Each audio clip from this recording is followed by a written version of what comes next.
पूर्ण परमात्मा पाप कर्म दंड को भी काट सकता है। अभी तक जिस भी संत व महापुरुष से मिले उन्होंने यही बताया कि पाप कर्म फल भोगने से ही समाप्त होगा। वो प्रभु कौन है जो पाप कर्म को काट देता है, वो काल के बंधन से छुड़वा देता है। उसका क्या नाम है, पूजा की विधि क्या है? कृपया अवश्य सुनिए जगत गुरु तत्वदर्शी संत रामपाल जी महाराज के अमृत वचन। तो परमेश्वर कबीर जी ने हमें बताया है कि मानव जीवन दुर्लभ है, मिले न बारंबार, जैसे तरवर से पत्ता टूट जाए वो फेर नहीं लगता डार। मानुष जन्म पाए के जय नहीं रटे हरि नाम, जैसे कुआ जल बिना फिर बनवाया क्या काम। परमात्मा कबीर जी ने ये वो समय सेलेक्ट किया था कि इसमें सभी प्राणी अपने पुण्यों को अक्षीण करके महादुखी हो जाएंगे, और जब तक ये प्राणी सुखी है ये परमात्मा नहीं चाहता, बाकी सारी बकवाद चाहता है। अब क्या होगा कि परमेश्वर कबीर जी का और इस काल भगवान का ब्रह्म का एक वायदा हुआ था। इस काल भगवान ने प्रार्थना की थी परमेश्वर कबीर जी से कि हे प्रभु आप 3 युगों में जीव ना ले जाना, कम ले जाना, और चौथे युग कलयुग में आप जितने इच्छा हो अपना ज्ञान दे करके, अपनी भक्ति समझा करके आप कितने ही प्राणियों को ले जाना। ये भी प्रार्थना की थी ब्रह्म ने, परम अक्षर ब्रह्म से यानी कबीर देव जी से इस काल भगवान ने कि हे प्रभु एक दया और करना, जो आपके ज्ञान को स्वीकार करे, आपकी भक्ति स्वीकार करे, वो तो आपके होंगे, और जो आपकी भक्ति को स्वीकार नहीं करे, मेरी भक्ति करे, तो वो मेरे ही रहेंगे। आप जोर जबरदस्ती ना करना। परमात्मा ने कहा भाई ठीक है, क्योंकि ये जोर जबरदस्ती का मार्ग नहीं है, क्योंकि सब इच्छा से जो वहाँ जाना चाहेगा उसी को ले जाया जाएगा, और जो यहाँ रहना चाहेगा सब इच्छा से तो इच्छा तो यहीं रखेगी उसको। तो हमने इच्छा अपनी सतलोक की बनानी है। अब जैसे कल के सत्संग में भी आपको बताया था कि हमारी यहाँ से मृत्यु तो कंपलसरी है, ये तो आपको भी पता है, लेकिन आप जी जो छोटी उम्र के हैं, वैसे तो बिना ज्ञान के 90 वर्ष का है, वो भी नहीं इतना जोर देता दिमाग पर कि मृत्यु हो जाएगी। अब जैसे कोई 10-20 वर्ष का बालक है, 50-25 का 30 का, वो तो यूँ सोचा है अभी मृत्यु होगी नहीं, क्योंकि 80, 90, 60, 70, 80 साल तक तो जीवित रहते ही हैं। तो 10-20 वर्ष के बालक ने तो 50-60 वर्ष भी बहुत ज़्यादा दिखाई देते हैं, और आप जो 60-70 के हो रहे हैं वो इन्हें सोचे हैं ये भगवान 80, 90, 100 वर्ष तक तो जीवित मनुष्य का जीवन रहता ही है, अभी और भी आयु है मेरी। अपनात्माओं, यही समस्या हमें परमात्मा से, यही जो हमारी इच्छा धारणा गलत है, ये भगवान से दूर रखती है। कबीर परमेश्वर जी कहते हैं नहीं भरोसा देही का, नहीं भरोसा देह का, ये विनस जावे छन माही, भाई श्वास उश्वास में नाम जपो और ये तन कछु नाही। आप देखते हो बहुत से ऐसे प्रमाण हैं, जैसे अभी सन 2010 में ही पोलैंड देश का एक पूरा मंत्रिमंडल, जिसमें 96 सदस्य थे, 87 सदस्य थे जो मंत्रिमंडल के एक जहाज में, और कुल 95-96 व्यक्ति थे। वो जहाज क्रश हो गया, एक्सीडेंट दुर्घटनाग्रस्त हो गया, सारे मर गए। तो उनकी कितनी आशा थी, कितनी इच्छाएं थी, और वो वापस सोच रहे थे वापस आएंगे, ये करेंगे, वो करेंगे, वो कानून पास करेंगे, वो फैसला कर देंगे, उसको ऐसे कर दें, किसी का बुरा किसी का अच्छा, उन्होंने सोच रखा था। और उन भोली आत्माओं को अपना ही नहीं पता कि तुम कितने दिन के मेहमान हो यहाँ पर। तो ये भूल सबको लग रही है, आप जी को भी लगी हुई है, हमारे भी लग रही थी। अब हमारी तो भूल मालिक ने मेट दी, और आप जी की ये भूल समाप्त करने के लिए दास की ड्यूटी लगा दी। तो दास अपना कर्तव्य कर रहा है। परमात्मा क्या बताते हैं, भाई मानुष जन्म दुर्लभ है, मिले न बारंबार, तरवर से पत्ता टूट गिरे वो बोहर न लगता डार।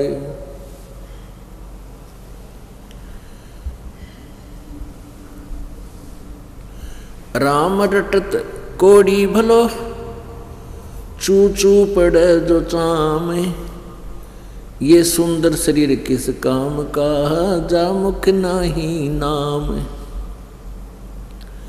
कबीर जिव्या तो वाए भली, जो रटे हरि नाम, ना तो काट फेंक दियो, ये मुख में भलो ना चाम।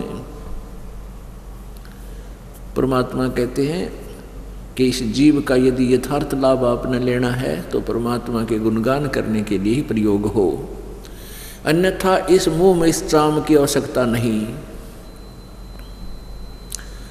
क्योंकि यदि ये जीवा के द्वारा हम भक्ति नहीं करते हैं, परमात्मा का गुणगान नहीं करते हैं, तो क्या करते हैं, किसी की झूठी गवाही देंगे, कितना झूठ बोलेंगे, आपस में लड़ाई करवा देंगे किसी दो परिवार के सदस्यों की, इधर उधर के गप्पे मारेंगे, वो पाप इकट्ठा करेंगे।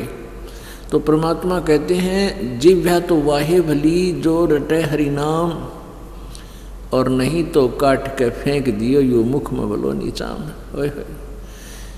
परमात्मा के कहने इस भाव को समझना है आप जी ने। इस जिह्वा का कितना महत्व बताया है और ये कितनी खतरनाक है। कहते हैं इतः पराई आत्मा, ये जीभ बांध तलवार। जैसे कोई तगड़ा व्यक्ति है, बलवान है, किसी भी तरीके से है, जैसे कोई राजपद प्राप्त करके बकवाद करते हैं, कोई वैसे शारीरिक शक्ति जिसमें हो जाती है, वो दूसरों को सताते हैं। कोई वचन ऐसा कह देते हैं बूढ़ा अच्छा, तो वो बेचारा दुर्लभ जलता रहता है, रोता रहता है बैठ के। तो कहते हैं उसकी जुबान ने तलवार का काम कर दिया, उस बेचारे की आत्मा को काट डाला, दुखी कर दिया। अब परमात्मा हमें क्या बताना चाहते हैं, राम नाम रटते रहो, राम नाम रटते रहो, जब तक घट में प्राणी, कदे तो दीन दयाल के भनक पड़ेगी कान। पुण्यात्माओं, परमात्मा कबीर देव जी सारी सृष्टि के रचनहार कुल मालिक अपने उस सुख स्थान सतलोक को त्याग कर पृथ्वी के ऊपर आए सन 1398 में, संवत 1455 ज्येष्ठ सुदी जेठ उतरते की पूर्णमासी को। और भारतवर्ष के काशी शहर में बने एक लहर तारा तालाब के अंदर कमल के फूल विकसित थे। वो परमात्मा सतलोक से चलकर आए, उस लहर तारा तालाब में विकसित कमल के फूल के ऊपर एक नवजात शिशु का रूप धारण कर लिया और वहाँ से उनको नीरू और नीमा नाम के एक दंपत्ति उठा ले गए। वो निसंतान थे, संतान की तरह उनकी परवरिश की। वैसे तो परमात्मा सबकी परवरिश करने वाले हैं, लेकिन इस काल के लोक में वो ऐसा ही कहते हैं। वेदों में परमात्मा को तस्कर कहा है। तस्कर, तस्कर माने जैसे ठग होते, ठगी करते हैं, किसी को पता नहीं लगने जाते, अपना काम निकाल ले जाते हैं। तो ऐसे नानक साहब जी ने भी कहा कि ए ठगवाड़ा ठगी देश, खरा सियाणा बोता भारी, धानक रूप रहा करतार। तो ऐसे वो परमात्मा सतलोक से चलकर आए, एक नवजात शिशु का रूप धारण किया और एक जुलाहा दंपत्ति जिनका नीरू और नीमा नाम था, भगवान को ले गए। जुलाहे के घर पर परवरिश होने के कारण वो धानक कहलाए, जुलाहा कहलाए। परमात्मा खुद कहते हैं अपनी अमृतवाणी में कि मात पिता मेरे कछु नाही, ना मेरे घर दासी, और जुल्हाए का सुत बेटा आन कहाया, और ये जगत करे मेरी आसी। मुझे मेरा मजाक उड़ा रहे हैं कि भगवान कहे, ये भगवान कहलाता है। लोग इसको भगवान, क्योंकि जो मालिक की शरण में आए, जिनको ज्ञान हुआ, जिनके दुख दूर हुए, तो वो पुण्यात्मा कहा करते तो भगवान उतर रहे हैं, ये तो परमात्मा आए हैं। परमात्मा कबीर जी के शिष्य जो थे, जिनको सुख होता था, क्योंकि परमेश्वर जी के पास आते ही परमात्मा कबीर जी उनको नाम दिया करते, बेटा भक्ति करो। और कुछ तो दुख उन पुण्यात्माओं, उस दुखी आत्माओं के मालिक का आशीर्वाद लेते ही दूर हो जाते थे, कबीर जी का। और कुछ एक भक्ति करने से, कुछ एक दान धर्म की विधि बताते थे, वैसे करने से तो ऐसे सभी सुखी होने लगे। तो कबीर जी को, कबीर परमेश्वर जी की शरण में आए अनुयायी जो महादुखी सुखी हुए, वो कहा करते थे अन्य प्राणियों को, अन्य व्यक्तियों को कि भाई भगवान आ रहे हैं, परमात्मा उतर रहे हैं। हमारे घर पे इतना दुख था, मेरा पत्नी बीमार थी, मेरा बेटा बीमार था, मेरी बेटी को ये कष्ट था, हमारे पर ऐसा कर्जा हो गया था, और कुछ ही दिनों में हम सब सुखी हो गए। भाई हमारे भगवान हैं, ये परमात्मा है। तो दूसरे लोग मजाक किया करते थे, अगर देखो इस दानक को ये भगवान कहते हैं, आशा करते, दांदरे का अड्डा करते, हा हा हा, देखिए इस दानक को परमात्मा बता रहा है ये। तो वो लोग क्या मजाक करते थे कि ये तो वहाँ नीरू नीमा को मिला है, ये किसी ऐसे कोई डालगी इसको शर्म के मारी, इसकी माता पिता का भी पता कोई ना। तो कबीर परमात्मा जब वो लोग मजाक किया करते, ये कहते थे मात पिता हमरे नाही, ना मेरे घर दासी, जुल्हे का सुत आन कहा, या जगत करे मेरी आसी। मैं दानक बनकर दानक का रोल कर रहा हूँ, इसलिए जनता मजाक कर रही है। और ना तो मेरे माता पिता भाई, ना मैंने कोई पत्नी स्वीकार की। अपने आत्माओं, आज हम इस कलयुग में माया के पीछे इतने सपीड़तन लग गए, इतने अंधे हो गए हम, ना तो हम शर्म कर रहे हैं, ना कोई आगा पीछा देखते हैं, ना भाई बहन को देखता है, ना बहन भाई को देखती है, सिर्फ अपना ही स्वार्थ देखा जा रहा है। माता पिता की तरफ से भी श्रद्धा इस माया ने गणी हटा दी। तो परमात्मा कहते हैं माया इस जीव की सबसे बड़ी शत्रु है, और तुम तत्व ज्ञान से अपरिचित होने के कारण ये भूल गए हो कि जो तुम्हारे प्रारब्ध में है वही तुम्हें मिलेगा, उससे अधिक न तो आप ग्रहण कर सकते। और मान लीजिए कोई तगड़मबाजी करके 1,00,000-2 लाख रुपये इधर उधर से ऐंठ भी लिए, तो वो ऐसे ही जाएंगे, क्योंकि आपके भाग्य में नहीं है। और परमात्मा कहते हैं यदि तेरे भाग्य में कुछ नहीं है और तू अपने सोच से, अपने क्रियाओं से धनी बनना चाहता है, वो कौन सा तरीका है जीव का? 2 नंबर का काम कर लूँ, मिलावट कर दूँ, दूध में पानी डाल दूँ, और जैसे रिश्वत ले लूँ, इस प्रकार से हम धनी बनना चाहते हैं, या चोरी कर लूँ, डाके मार लूँ, ये धनी कभी नहीं हो सकते, ये भूल है आपका। इस तरह धनी नहीं हुआ जा सकता। मान लीजिए आपने 1-2 लाख रुपया इकट्ठा कर भी लिया इधर उधर से 2 नंबर 3 नंबर का काम करके, तो फिर क्या होगा कि कोई घर में आनी हो जाएगी, कोई बालक बीमार हो जाएगा, या स्वयं को तकलीफ हो जाएगी। और आजकल की इतनी महंगी औषधि, इतना महंगा उपचार हो गया, तो वो पैसा भी जाएगा और कष्ट भी उठावेगा, क्योंकि बीमारी रोग या कोई मुकदमा शुरू हो जाएगा, या कोई पैसा लेकर दे को नहीं, रोज का नया झगड़ा। तो वो पैसा जो तेरे भाग्य में नहीं था और तूने इधर उधर से दो चार करके इकट्ठा कर लिया, वो तेरे पास रह नहीं सकता। लेकिन वो पैसा जो इकट्ठा करने में जो पाप किए थे वो तेरे बैड अकाउंट में लिखे जाएंगे।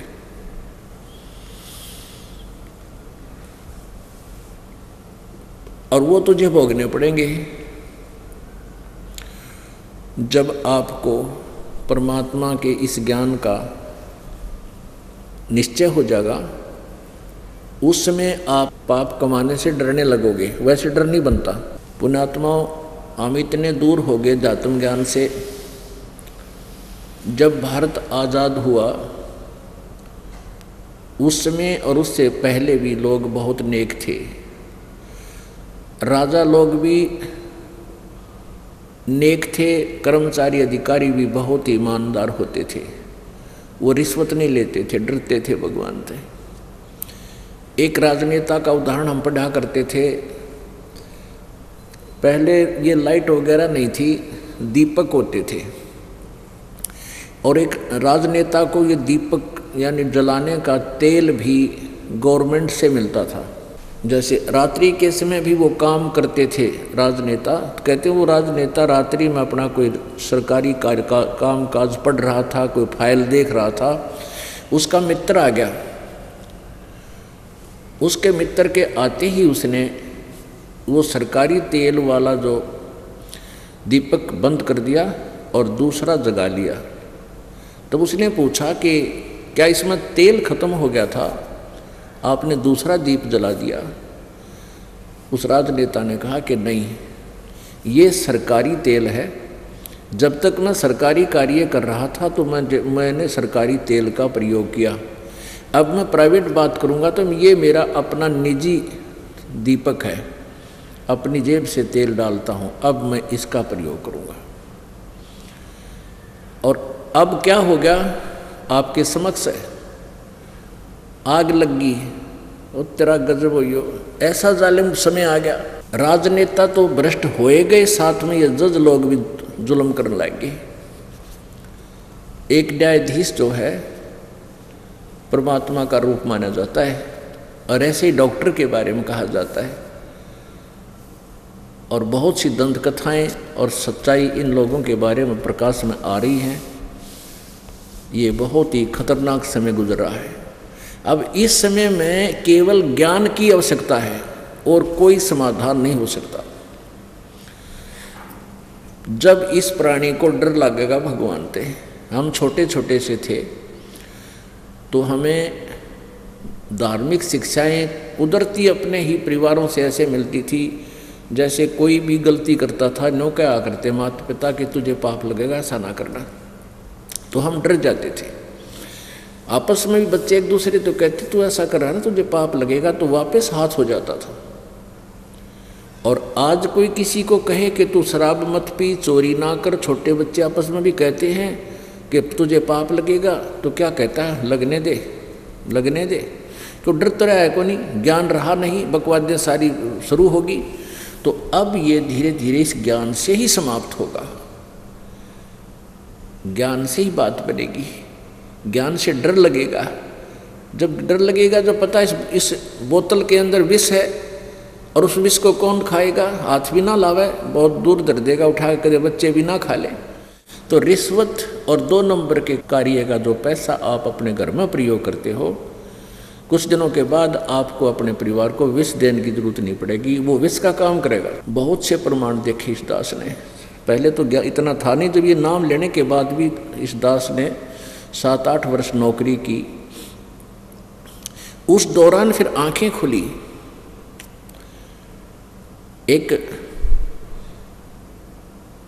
एक कमिश्नर रिटायर होने वाला था।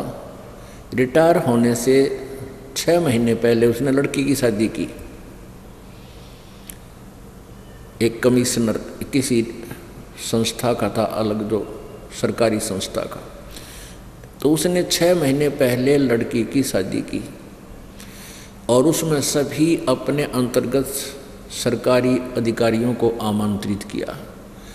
अब लड़की का ब्याह तो उन्होंने कर दिया, कोई 10,000 रुपये दे आया, कोई साड़ी ले गया, कोई कंगन बनवा ले गया, कोई काना के, कोई बूंदी, ये नरे। उसने उद्देश्य यही था कि ये अब कर दूं काम वक्त है, ऊपर के ऊपर शादी हो जाएगी। और उसके अतिरिक्त भी उसने उस समय आज से 20 वर्ष पूर्व अपनी बेटी के ब्याह में 3.5 लाख रुपए लगाए, कोई कार दी, कुछ और दिया। फिर क्या हुआ कि वो रिटायर हो गया 6 महीने के बाद। उसके 6 महीने बाद यानी 1 वर्ष के बाद लड़की को तलाक मिल गया, छोड़ दी उसके पति ने। अब दोबारा लड़की की शादी करे तो 7 लाख लाने पड़ेंगे, जब होगी वही हो जा शादी। उन दुष्टों को जैसे उन्होंने अपना क्रम बिगाड़ लिए, दहेज दान का इतना रिवाज बढ़ा दी।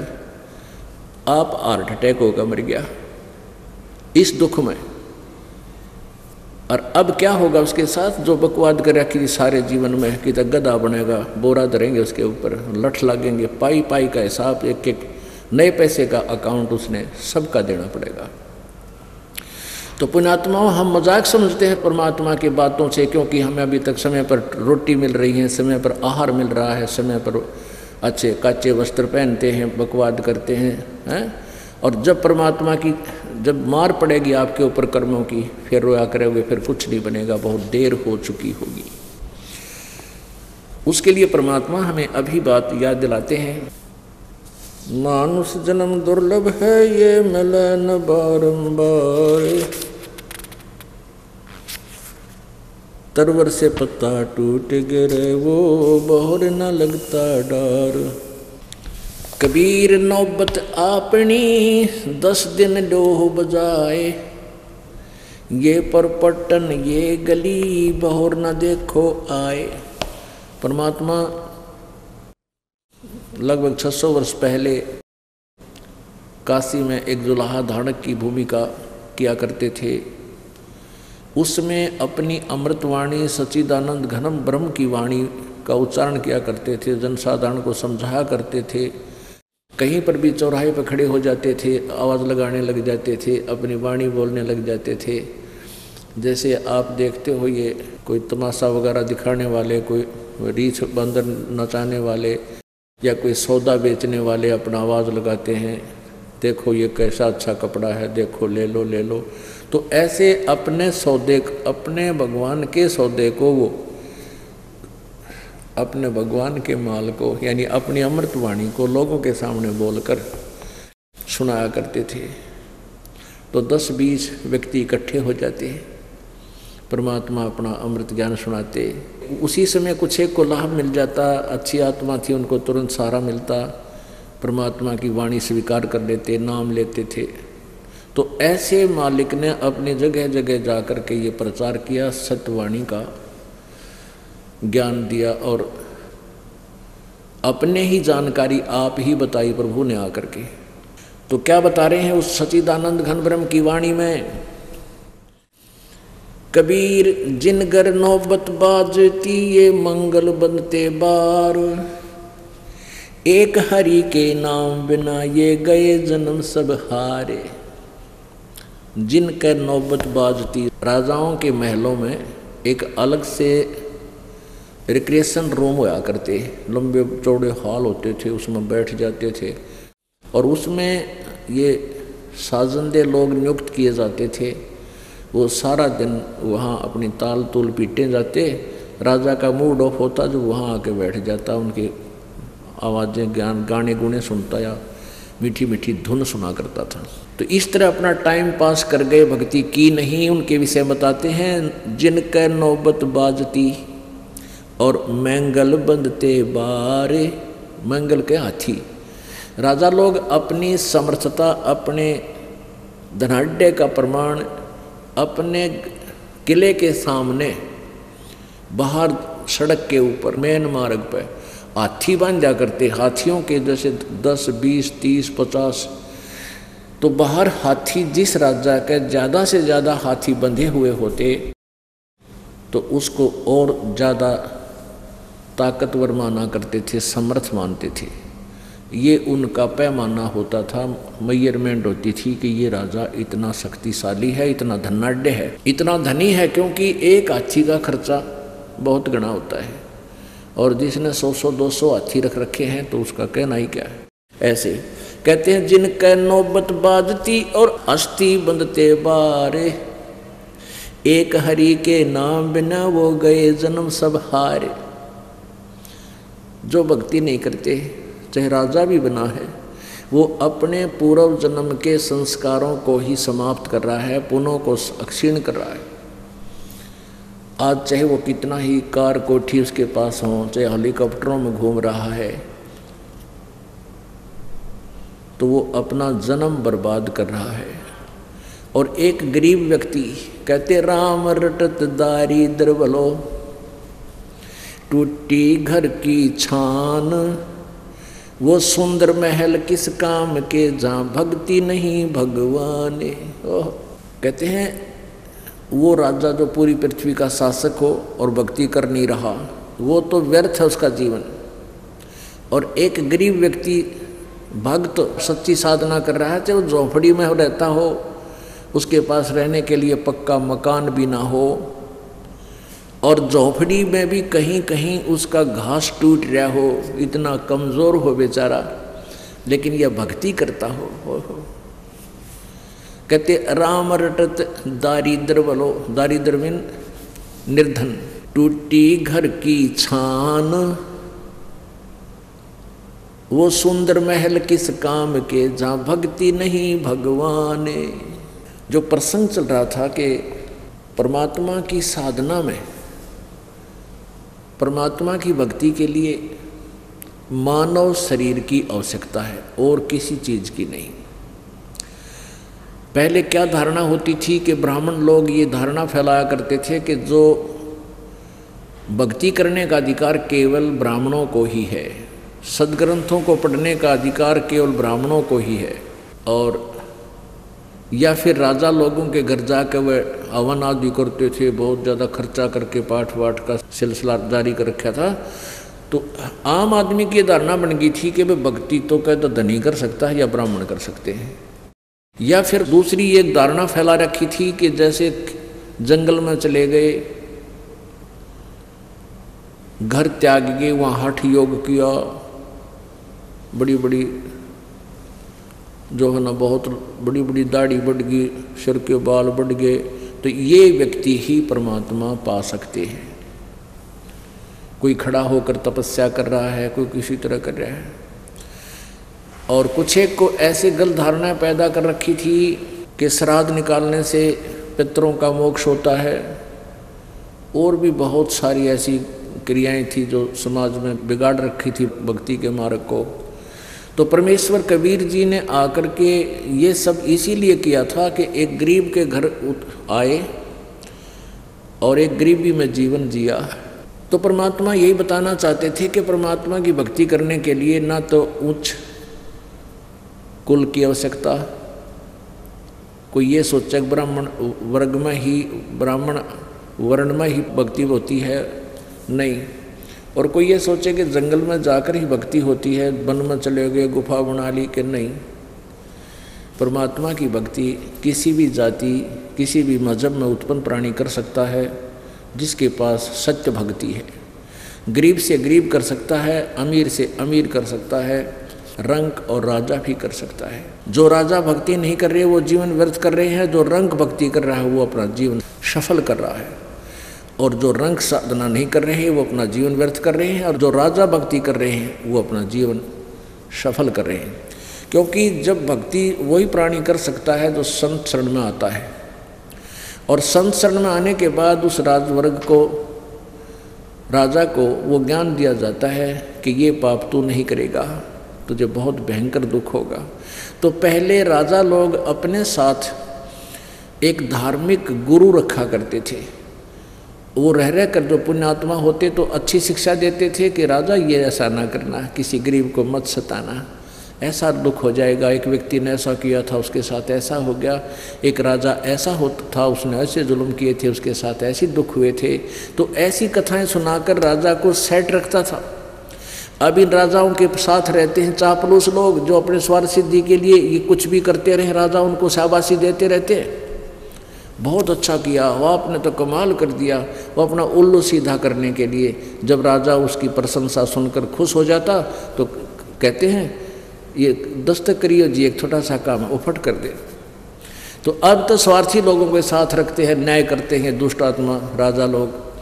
और पहले धार्मिक गुरुओं को साथ रखा करते थे, वो उनको समय समय पर कहते थे कि तू सदा राजा नहीं रहेगा और राज पा करके पाप करता तुझे भोगने पड़ेंगे, पशु बनेगा, पक्षी बनेगा, तो डर के काम करा करते। अब परमेश्वर कबीर जी ने आकर यही प्रमाण दिया था कि देखो भाई मैं सबसे गरीब आदमी हूँ, निर्धन, मैं सबसे निर्धन व्यक्ति हूँ और मैं भी परमात्मा पाऊंगा, और मैं सबसे यानी शूद्र वर्ण में आया हूँ और मैं भी परमात्मा पाऊंगा, भक्ति करूंगा। वो तो एक लीला कर रहे थे, हमें समझा रहे थे। तो इस प्रकार परमेश्वर ने एक शूद्र वर्ण चुना कि ये भ्रम मिटा दूँ, जो लोग हैं ब्राह्मण लोग ही पार होंगे, या धारणा मिटानी थी दाता ने। और एक ये समस्या हल करनी थी कि लोग कहते हैं कि भाई गृहस्थी पार नहीं हो सकता। गृहस्थी परमात्मा कबीर जी गृहस्थी नहीं थे, बाल बच्चे नहीं थे, लेकिन उन्होंने एक गृहस्थी का जीवन जीकर हमें एक मार्गदर्शन किया।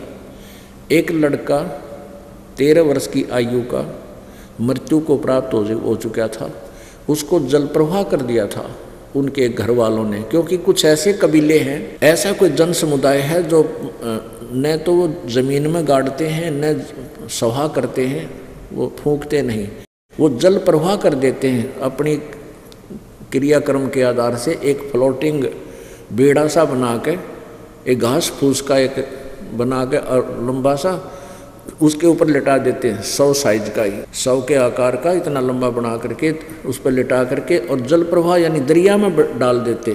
तो दरिया में बहता हुआ मुर्दा फिर जा कर के वो समुद्र में पहुंच जाता और वहाँ मछलियाँ उसके मांस को खा लेती। उनका मानना है कि ऐसे उसको पुण्य मिल जाएगा, उसके शरीर से कुछ जीव जंतु तृप्त होंगे।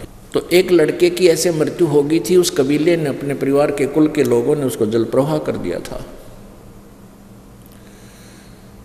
एक शेख तकी नाम का सिकंदर लोधी दिल्ली के बादशाह का पीर था, वो कबीर परमात्मा से ईर्ष्या रखता था और सिकंदर लोधी को विश्वास हो चुका था, क्योंकि सिकंदर लोधी के कई दुख दूर कर दिए थे प्रभु ने, कबीर परमेश्वर ने। अब वो राजा जो अपना धार्मिक गुरु रखता था उसका नाम था शेख तकी। वो शेख तकी नीच व्यक्ति था, वो अपने स्वार्थवश ही राजा का गुरु बना हुआ था, उसने अच्छी शिक्षा नहीं देता था। तो शेख तकी ने कबीर परमात्मा से ईर्षा शुरू की। तो राजा ने पूछा कि शेख तकी जी आप किस पर क्यों नाराज रहते हो? तो शेख तकी ने कहा कि आपने ये दूसरा गुरु बना लिया है, ये मुझे खटक रहा है, ये हिंदू है तो मुसलमान है, ये है वो है। तो सिकंदर लोधी ने कहा कि ये भगवान है, ये अल्लाह का रूप है मेरे लिए, मेरा बहुत असाध्य रोग था, आशीर्वाद से ठीक किया। मैंने रामानंद नाम के महर्षि का सिर काट दिया था, कत्ल कर दिया था उसका, इसने मेरे सामने जीवित कर दिया। अब ये परमात्मा है। तो शेख तकी ने कहा था मैं जब मानूंगा मेरे सामने कोई मुर्दा जीवित कर दे। अब उस शेख तकी की इस जिद को परमात्मा ने किस प्रकार पूरा किया। वो लड़का दरिया में बहता हुआ जा रहा था, 13 वर्ष का बालक का शव एक उस पे घास फूस के ऊपर। तो तब परमात्मा ने उस बच्चे को हजारों व्यक्तियों के सामने जल से निकाल कर जीवित कर दिया था आशीर्वाद से कि हे जीवात्मा जहाँ भी है तू कबीर हुक्म से इसमें प्रवेश कर बाहर आ जा। तो वो लड़का सभी ने कहा था कि कमाल कर दिया, कमाल कर दिया। कबीर परमेश्वर जी ने उस बालक को अपने साथ रखा था, अपने पुत्र की तरह पाला, अपने पुत्र की तरह रखा।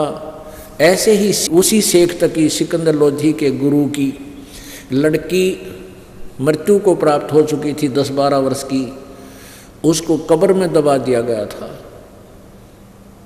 तो इस शेख तकी ने यह कंडीशन रख दी कि यदि मेरी लड़की को ये जीवित कर देगा कबीर तो मैं मान लूँगा ये अल्लाह का पैगंबर है। तो परमात्मा ने उस कब्र को फुड़वा कर कबीर जी ने उस 12-13 वर्ष की बालिका को जीवित कर दिया था, सबके सामने, हजारों व्यक्तियों के सामने। सबने कहा था कमाल कर दिया, कमाल कर दिया। लड़की का नाम कमाली रख लिया। लड़की ने अपने पिता शेख तकी के साथ जाने से मना कर दिया और 1.5 घंटे तक प्रवचन किया वहाँ हजारों लोगों के सामने कि ये परमात्मा अल्लाह आए हुए हैं, ये पूर्ण ब्रह्म है, ये कबीर हैं। और अपने पिता को धिक्कारा था कि तू मेरा पिता नहीं है, तो शत्रु है भगवान का, इनके साथ तो द्वेष रखता है, और मेरे असली पिता मुझे मिल गए, मैं अपने पिता के साथ रहूँगी। तो ऐसे कबीर जी के 2 बालक, मुँह बोले बालक थे, कमाली नाम की बेटी, और उस लड़के का नाम भी कमाल रख दिया था जो दरिया में जीवित किया था। दरिया से बहता हुआ शव आ रहा था, मुर्दे को जीवित किया था। तो ऐसे परमात्मा के 2 तो माता पिता, मुँह बोले नीरू और नीमा माता पिता, और कमाल और कमाली बेटा बेटी, ये परिवार था। पहले नीरू नीमा जो है अपना कपड़ा बुनते थे, फिर वो वृद्ध हो गए तो परमात्मा उनके अपने जैसे पुत्र काम किया करे साथ में सहयोग देने लगे, और फिर जुलाहे का कार्य करने लगे। तो परमात्मा क्या करते थे कबीर जी, जैसे जितना कपड़ा बुनते थे,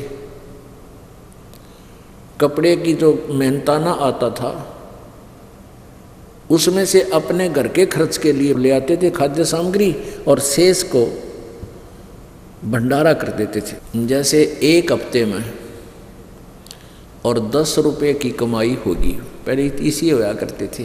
मेहनताना बुनाई का होता था, कुछ पैसे देते थे, कुछ वैसे दाने दे देते थे, गेहूँ दे देते, चने बाजरा ज्वार दे देते थे।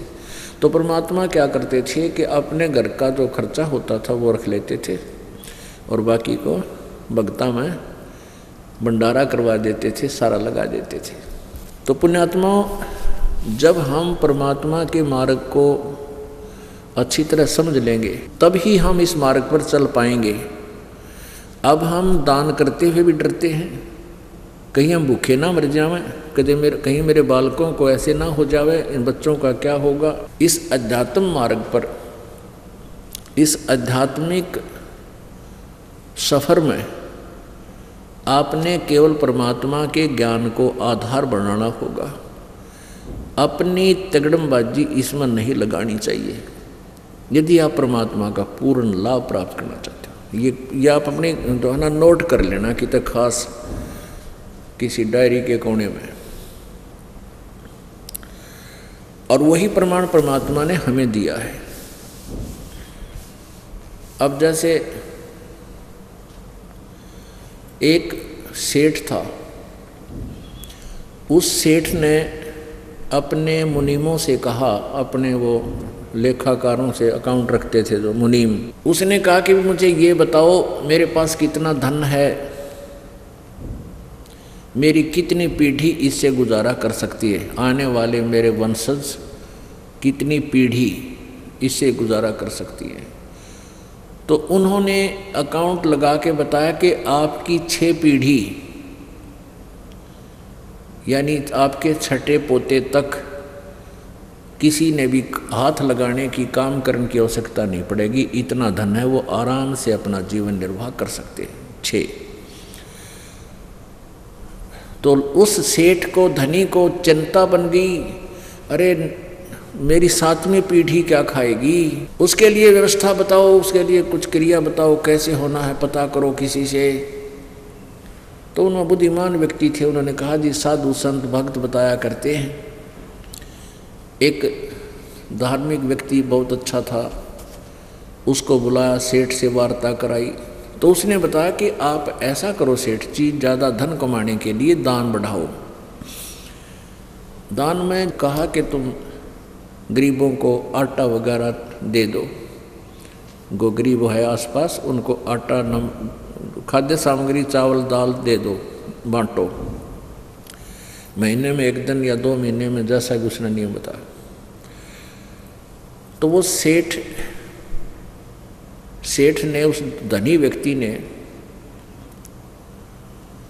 एक गरीब की झोपड़ी देखी भगत की, और वहाँ लेकर गया वो 2 किलो आटा, 2 किलो दाल, थोड़ी बहुत पूरा चावल। उसको कहा, ले भाई भगत जी कुछ ये ले लो, भोजन की सामग्री है, मैं सीधा ले आया हूँ। सीधा बोला करते उसने।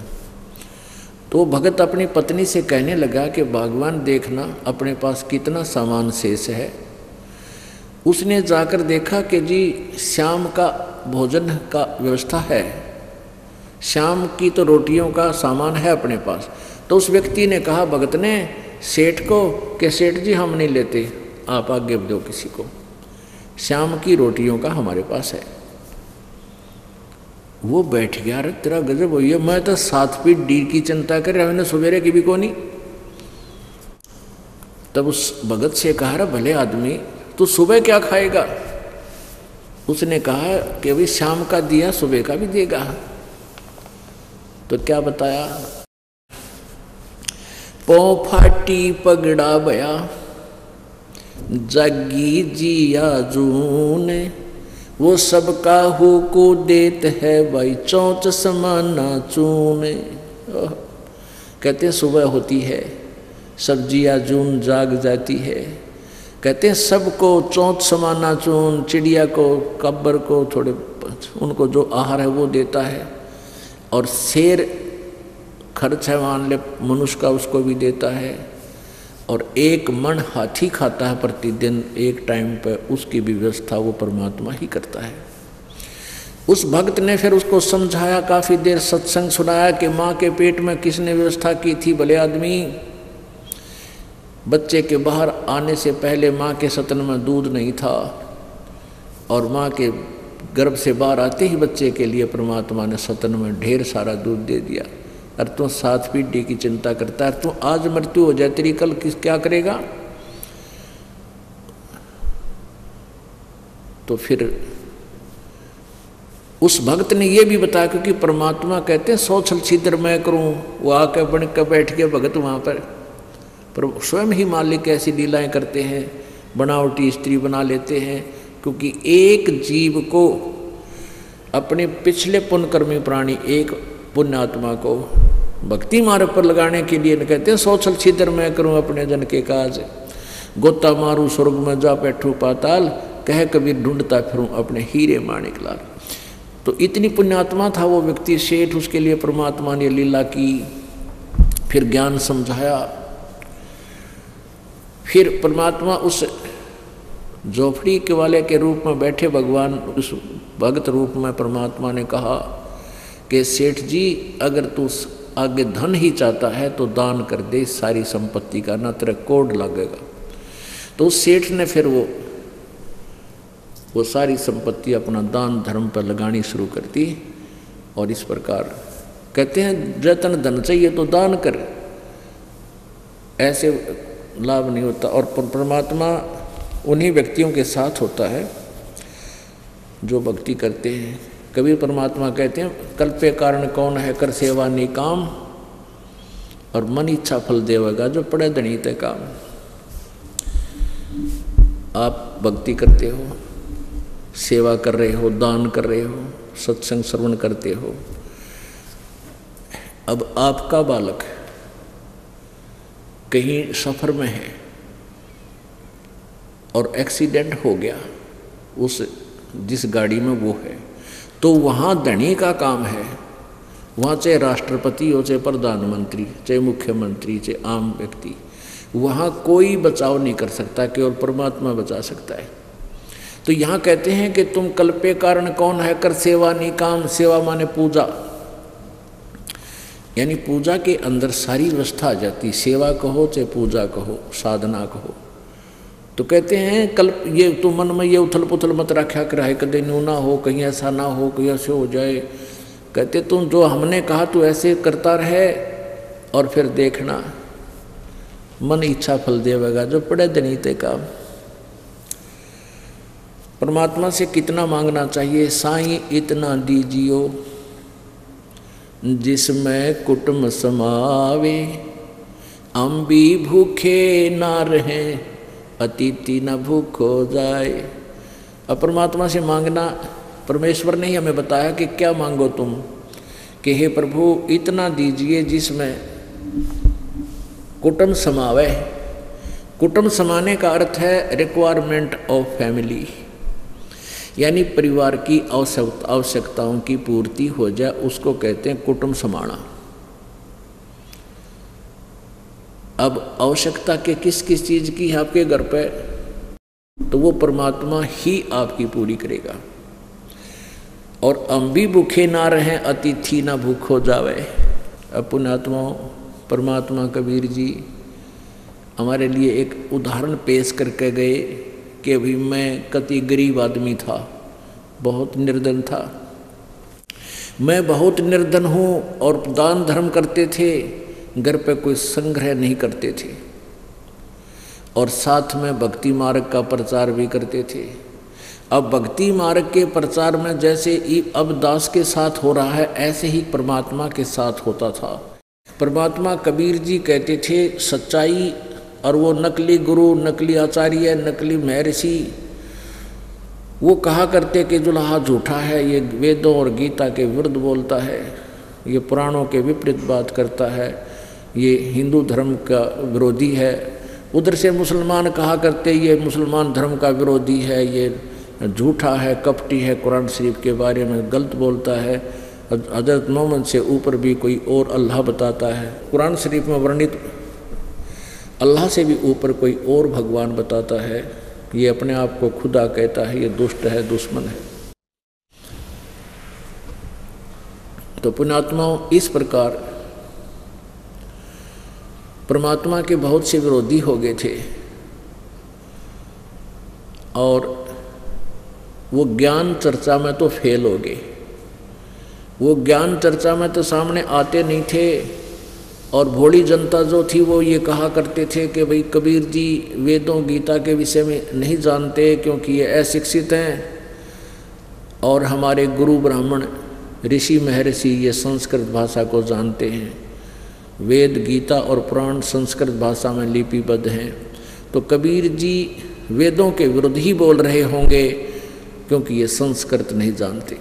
और हमारे पूर्वज पहले संस्कृत भाषा कोई भाषा जानते ही नहीं थे, वो तो अशिक्षित थे, अपनी सिंपल लैंग्वेज बोला करते थे। तो उस समय उन नकलियों का दाव लग गया, उन्होंने कबीर परमेश्वर के इस ज्ञान को ऊपर नहीं आने दिया। तो उन्होंने परमात्मा ने जो परमात्मा लीला किया करता है वो लीलाएं की, और वो लीलाएं वेदों और पुराणों में वर्णित पाई कि भगवान जब ऊपर से आता है, सतलोक से सहशरीर आता है, सहशरीर जाता है, और अपने लीला काल में वो क्या क्या लीलाएं करता है। यहाँ जब रहता है अतिथि रूप में, कुछ समय के लिए मेहमान रूप में आता है, तो वो जो लीलाएं कबीर जी ने की वो सारी वेदों में वर्णित पाई। तो पुण्यात्माओं, आज हम अपने भगवान को पहचान सके। जब इन काजी और मुल्लाओं ने और हिंदुओं के ब्राह्मणों ने हर तरह से कोशिश कर ली कि कबीर ज्ञान में तुमसे आगे है, भले ही तुम संस्कृत को बोलने वाले हो, लेकिन जनसाधारण कबीर जी की वाणी को अधिक महत्व देता है। तो कबीर जी को मारने के लिए बहुत से प्रयत्न किए गए उन दुष्टों के द्वारा, लेकिन निष्फल रहे, क्योंकि भगवान को मारना, भगवान तो अजर व अमर होते हैं, लेकिन वो तो अंधे गधे थे जो भगवान के मार्ग में खड़े होकर के भगवान का विरोध कर रहे थे। वो सभी दुष्ट अपना कर्म बिगाड़ कर चले गए। परमात्मा आज भी जीवित है, आगे भी रहेगा, पहले भी था, उनका ज्ञान भी आज जीवित है और पूरे विश्व में फैलेगा आज। तो उसमें क्या होता था कि उन्होंने बहुत विरोध किया। एक बार सिकंदर लोधी को विवश कर दिया शेख तकी ने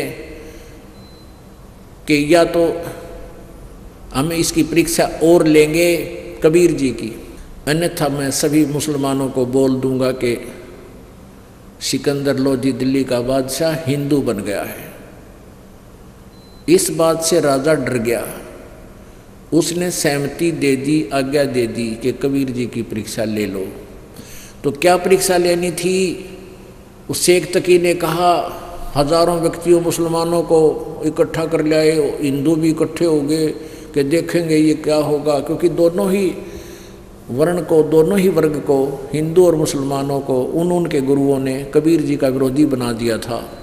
तो एक शत्रु, कबीर जी को शत्रु मानते थे अपने भगवान को, तो उस शत्रु के साथ जो वो मानते थे परमात्मा को, अब उनको जलाना, उन्होंने कहा कि उबलते हुए सरसों के तेल के कढ़ाई में डालेंगे, गरम, बहुत गर्म करके, देखेंगे ये जीवित रहा तो हम मान लेंगे अल्लाह है। तो हिंदू भी मुसलमान भी सब इकट्ठे होकर उस कौतुक को देखने आए। शेख तकी ने एक कढ़ा तेल का बहुत बड़ा, उसके नीचे लकड़ डलवा दी, बहुत तेज आग बढ़वा दी, ऐसे तेल उबड़ा जैसे चाय बनाया करें जब उबड़ा करें कसूती तरह। और शेख तकी ने कहा कि डालो पकड़ के कबीर को इस कढ़ाई में। कबीर परमेश्वर ने कहा कि ये भी कष्ट आप ना करो, मैं अपने आप बैठ जाता हूँ। परमात्मा चलकर कढ़ाई के अंदर उतर गए, बैठ गया आराम से। बैठ के इतना शरीर बाहर है, बाकी शरीर तेल के अंदर है, लेकिन आराम से बैठे हैं, तेल ने कोई प्रतिक्रिया नहीं की। तो शेख तकी ने कहा कि ये जादू जंत्र जानता है, इसने तेल को ठंडा कर दिया, इसकी तासीर ठंडी कर दी, ये वैसे उबलता नजर आ रहा है। सिकंदर लोधी बादशाह ने सोचा था उंगली डालकर देखता हूँ सचमुच ये ठंडा है या गर्म। तो कबीर परमेश्वर ने कहा कि राजा उंगली मत डालना, उंगली नहीं पाओगी, तेरी इतना गर्म है। इस मूर्ख के कहने से कहीं तू काम बिगाड़ दे। राजा ने सोचा जब गुरुजी बैठे हैं और ये नहीं जल रहे, तेरी उंगली का के बिजली पड़ेगी। उन नाटते नाटते मना करते करते उंगली तेल में डाल दी। जितनी उंगली चेक करने के लिए तेल में डाली थी उतनी ही कटगी न चढ़ दे सिवा, और राजा बेहोश होकर गिर गया उस पीड़ा के कारण। लोगों ने फिर पानी पुनी मारे, छींटे मारे, होश में लाए, वो फिर पीड़ा इतनी थी फिर बेहोश हो गया। तब परमेश्वर कढ़ाई से बाहर आए, राजा की उंगली पकड़कर ऐसे कर दी, पूरी होगी। उंगली कटी हुई भी नहीं रही, जलन तो रह थी कहाँ। बोलो सतगुरुदेव की जय।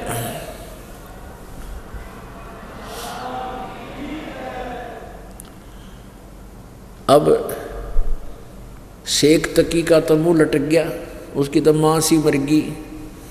वो तेने सोचा था ये मर जाएगा दुश्मन है, तेरी महिमा बनी रहेगी। अब उस लीला को देखकर हजारों तो मुसलमान शिष्य हो गए कबीर परमात्मा के, हजारों की संख्या में हिंदू शिष्य हो गए, लेकिन वो दुष्ट शेख तकी नहीं माना। कहते हैं राज तजना सहज है, सहज त्रिया का नेह, मान बड़ाई ईर्षा बाई दुर्लभ तजना ये। राज्य भी त्याग सकता है इंसान और घर भी त्याग सकता है, लेकिन मान बड़ाई ईर्षा ये नहीं त्याग सकता, और इनके त्यागे बिना भगवान मिला नहीं। अब शेख तकी ने फिर क्या किया, कुछ दिनों के बाद फिर सभी मुसलमानों को इकट्ठा किया, आसपास के अपने 1000-2000 लेके राजा के पास गए कि या तो इसकी हम एक परीक्षा और लेंगे अंतिम, और फिर हम मान लेंगे ये अल्लाह है। तो शेख तकी, क्योंकि राजा का इतना ब्यों तो है, 1000-2000 10,000 आदमी उसके पास आ जाए तो घबरा जाता है, कहने लगा ले जाओ भाई, कर लो जो तुमने करना है। तो शेख परमात्मा कबीर जी को पकड़ कर ले गए। एक झेरा कुआं, बहुत गहरा, 150 से 200 फुट गहरा होता था कुआं पहले, जिसमें जल ना रहा हो, और वो अंदर से इतना खोखला हो जाता था उसका, भाई पता नहीं कितना गहरा है, कहाँ ये ऐसा हो, जल नहीं रहता था। तो उसमें डाल दिया परमात्मा को पकड़ कर, ऊपर से पटक दिया उन बेरहमों ने, निर्दयियों ने, और ऊपर से उसमें कंकर पत्थर, झाड़ गोबर ईंट मिट्टी ठोक दी कति पूरा 200 फुट ऊपर। और फिर हाथ पैर मुंह धोकर वो शेख तकी सिकंदर लोधी के पास पहुंचा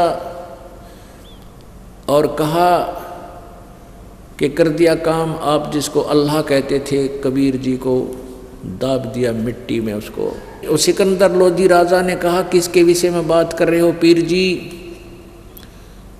तो शेख तकी ने कहा तेरे कबीर के बारे में बोल रहा हूँ, उसको झेरे कुएं में दबा दिया हमने हजारों टन मिट्टी के नीचे। सिकंदर लोधी ने कहा कबीर जी तो मेरे रूम में बैठे, देखो इधर वहाँ। अब शेख तकी 2-4 और उसके साथी थे, वो जाकर देखते हैं कमरे में, कबीर जी तो ये बैठे हैं। बहुत तेरा गजब भैया। तो जब इन्होंने ऐसी लीला देखी कि ना तो यूँ मारे तो मरता, ना यूँ काटे तो कटता, शेख तकी कुछ गुंडे लेके परमात्मा को काटने गया था। झोंपड़ी में मालिक लेटे हुए थे और 10-5 गुंडे लेके और कहा इन्हें तलवारों से टुकड़े कर दो। अब वो मारा तलवार, वो तलवार ऐसी लगे शरीर में जैसे रुई में लगा। परमात्मा का जो शरीर था शुक्रम अकायम ऐसनाविरम, परमात्मा का शरीर हमारे जैसा नहीं था। ये हमारे जैसे नाड़ी के जोड़ जुगाड़ से, माता के संयोग से, पिता के संयोग से नहीं बना हुआ था।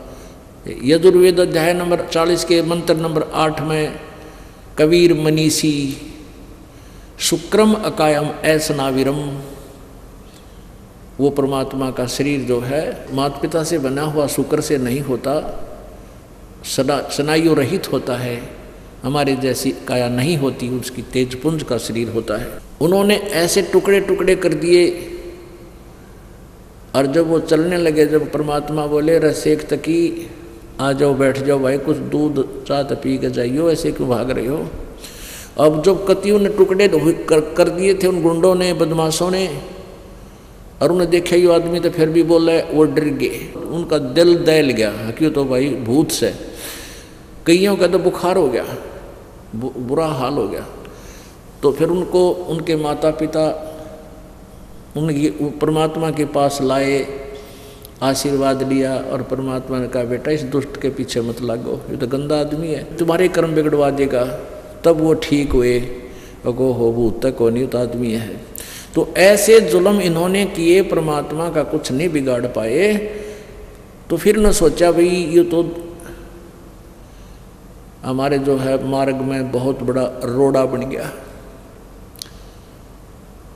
तो उन्होंने क्या स्कीम बनाई, हिंदू और मुसलमानों के गुरुओं ने इकट्ठा बैठ के आपस में सलाह की कि इसके साथ ऐसा करते हैं।